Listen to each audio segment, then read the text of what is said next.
Oh, hey, my beautiful audience. Let's brighten up your day and welcome our aspiring judge, Miss Satyagami. So, I request Satyagami to introduce yourself, please. Hi, ma'am. First of all, it's so kind of you to address me as an aspiring judge. Thank you so much. And hey, everyone, I'm Satyagami. I'm a law graduate from Guru Gobind Singh Indraprasth University, Delhi. And then I've completed my master's also in law in corporate banking and insurance laws. And currently, I'm pursuing further studies. And alongside, I'm also preparing for Indian Judicial Services. Wow, amazing. That sounds a great plan. And may your wishes come true very soon. Very, very soon. Thank you. Thank you so much, ma'am. Welcome. So, my next, question for you is: why did you aim for the judiciary? Is there any dream of yours, or did it come to your mind out of nowhere? What is it like? Ma'am, beyond dreams and beyond the professional goals and aspirations, what came to my mind to pursue judicial services was that I had this upbringing of being a very compassionate child and I had a very empathetic environment at my home, which got me that whatever we get from the society, whatever resources we are consuming from the nation, we must give it back to the country as well. So that kind of nurturing was there from the very beginning. And then I thought that I must pursue law because it's a social field and you can actually give it back to people in your own way. And while I was in law school, I learned along the way that, okay, being a lawyer, you are going to be a professional in the society, but when it comes to serving people actually in a manner which is going to make a real difference in the lives of people, you have to take a stand and be separate from the herd which is going towards this money making business and actually not contributing to the society. Then I got my mind set up that I am going to pursue judicial services as my career. And so more than a goal or a dream, it's the life I wish to live. So, and I really believe that as a uh, resident of the country or as a very responsible citizen of the nation, every Indian must have this instinct in themselves that, okay, we often criticize the country. We often criticize the country for the politics, for the deficiency of the resources, but we often neglect the responsibility we also have towards the society. I'm not saying that we have to be on the borders and securing the nation boundaries, but as an individual also you can make the difference in the society in your own way, on in your own little way. So that was the plan behind it, and God was very kind that to in the entire journey I was very, very, very much supported by my parents, by my teachers, and all my friends also have always encouraged me. And my belief got stronger, and with the wishes of God and people like you, I'm striving to be and living that position soon. Wow, amazing. I was so mesmerized by whatever you said. And I mean, you have chosen this profession to pay back the society. Whatever society has given you, it's time for you to pay them back in a very kind and generous manner. So kind of you. And best wishes already. So, Satyagamiji, the profession Yes. that you have chosen, okay, you want to be a lawyer, already you are a lawyer, right? Yes. You are an aspiring judge. So don't you feel that in this race of your profession, in this scenario, you will meet a lot of moments, you will live those moments, I must say, where you will confront success and failure, right? True. So my curiosity behind asking you all this is, if I give you two choices, success and failure, what would you choose? I mean, according to you, which is the biggest and the most powerful concept of life, success or failure? That's such an interesting question, ma'am. Thank you for putting forward it. And I'm sure many of us are already juggling between the success and failures of life every day, not just in our careers, but every day there is a mixture of success and failure in our lives. So I don't actually see them as a success or a failure. It is not a definite position in life. You see, life is a journey.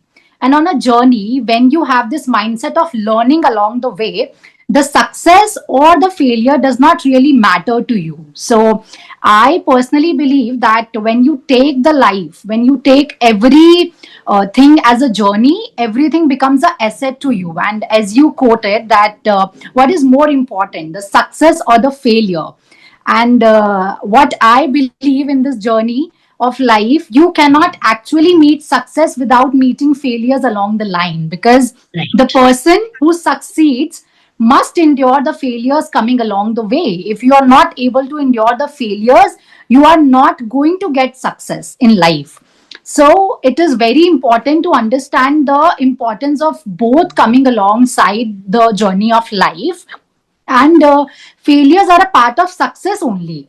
You see, every successful journey has a countable number of failures. The more failures you endure, the more prepared you become for the path of success. And the taste of success is more sweeter. The amount Hmm. of failures and setbacks you have endured, and you look back upon the journey and the number of failures and survivals you have gotten back in the journey, those survivals make you more prouder of the journey you have lived. So Right. I really believe that in this journey you must take things as they come and not really stick to that, because you see, Hmm. it's a flowing pattern of life. Sometimes you're going to succeed very early in life.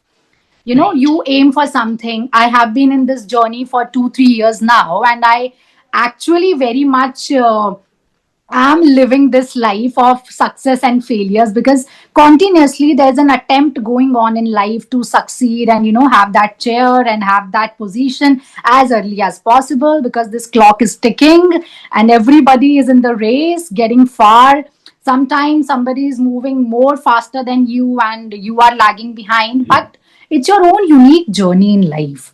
So Right. if you actually don't get upon these things as permanent, you know, there is nothing permanent sort of success in life or failure in life. It's a continuing learning process only. So if you see it as a learning and growing process, you don't actually get bothered by the failures, and you don't actually get that high of the successes. It maintains the balance which the life needs.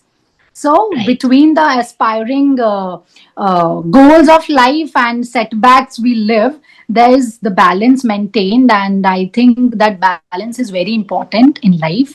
So, it's a continuing process for me.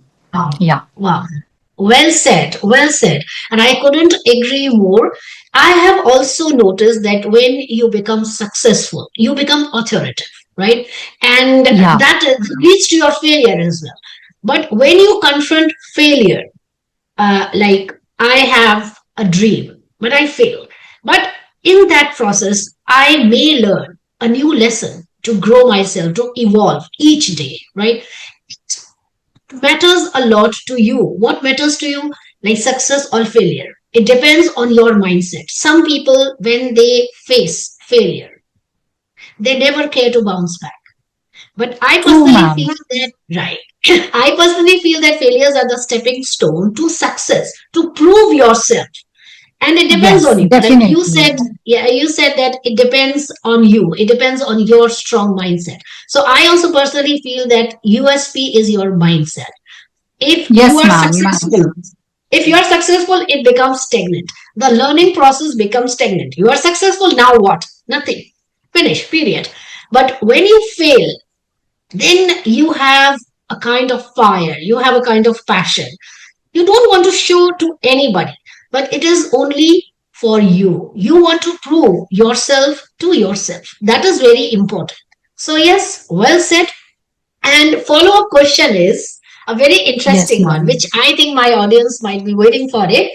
Many people, as you have noticed, Satyagami, you are such a young girl, and you might have noticed this, that many people nowadays they are gravitated towards this language, English. Yes. Everybody wants to learn this language. They're so crazy about it. So you speak so well. So I just want to know from your perspective, what are the strategies that could really help people to learn this language? Truly, ma'am, you have rightly said that this language is now beyond a skill, is more of a lifestyle to people. Because if you know English, you actually become the part of the lifestyle. There's a certain kind of breed going there, there's a certain kind of proposition in the minds of people, that people who know English are certainly well more educated, or have come from better backgrounds than the one who are not very comfortable with the language. So nowadays it's more bigger than the language itself. It has become a lifestyle and a trend in the people. So for me, I believe that the foremost thing which is very important to get better at the language is that one must go with the inhibitions. We have this fear of judgment, and we have this in mind that, okay, what if I stumble, or what if I speak Mm. wrongly, or what if I be judged by the people. So you have to let go of the fear of judgment, of being wrong, because nobody gets it right in the first place. We all we all try we all try and fail, and then only we get better at it. So that's the way to Mm. it. And so the first thing is, let go of the inhibitions and the fear of judgment. Nobody is perfect, nobody is judging you. I believe nobody is capable enough to judge you even. So you Exactly. try and get better at it. That's how it works. And especially with the language, ma'am, language is something which needs a very consistent effort to master it. Once you actually want to learn the language, you have to be consistent with the efforts. If you get in your head that, oh, I will be judged, I am not going to speak here, I'm just going to be mute here and not speak a word, then you will not actually be able to speak. Mm. So, first, get ahead with the fear of judgment, and secondly, be consistent in your efforts. So, with the efforts, I would like to mention that one can retain the habit of reading and writing. They actually help. And since now we are in the age of this social media thing, it's taking the control. The mobile phones have taken the control of the lives. And I would not suggest, okay, you're going to read a newspaper or something, but we all are, we all spend a great number of hours on phones these days. In the age of Instagram and Telegram, I would not suggest to go purchase a newspaper and read the experts from there. But on Instagram also, there are certain channels, which have these vocabulary instincts, and they have the wonderful reading and writing tricks they suggest you. So I suggest that you must follow those channels. They are really helpful, and you must engage with some constructive thoughts in there. So you can use the social media constructively. You're spending good hours there, why not spend some constructive hours there? So that is the Right. basic suggestion I would like to make to the people. So you actually have to let go the inhibitions and try, make a effort. Wow. Amazing. You want to say that we should learn with fun, right? You shouldn't Yes, make the ma'am. learning process stressful. Like Yeah, whenever you I cannot be that serious. You don't have to be hmm, that serious that, okay, I'm serious. learning. You can learn with fun. You have to be very easy with the language, because the more easy you are with the language, the more comfortable you are going to get with the fluency and everything. So language has to be dealt with ease, and not like a stress in your mind that you have to give it a test or something. It's not a test, it's a way of speaking, and you have to learn it with ease and comfort. Wow, amazing. There is a famous dialogue from one of my favorite films, Why So Serious? So don't True get that. serious. That Learn should be with the mantra in happiness. life. That should be Yeah. the mantra in life. Why to get so serious about something? You can, when you can Mm. have fun with it. I think the fear of external validation. Everybody wants a stamp of external validation, and that is the thing they are drowning, and that is the thing they are under stress 24/7. So, well True. said. It. And last but not the least, I'm so curious to have that one piece of advice to be shared to the audience at the end of the session. What would you suggest to those who have those scary feelings about this language. They say we can understand English. They say we can read English. But when the real time comes to speak, their mind goes blank and they freeze actually. So, what is that one piece of advice that you want to suggest? Mom, as I mentioned before, that fear comes from the fear of, being judged or doing it the wrong way. So when you let go of that mindset, ki, okay, what if? When you remove the what if from the scenario, you actually can do it then only. Till then, you have this what if mindset in your coming your way, then you cannot really make it up to it. Na? And the foremost, and I would like to suggest that at home, when we are with the people we are comfortable with, if you try to speak the language with the ones you are more comfortable with in having a conversation, then it gets a lot more easier outside also.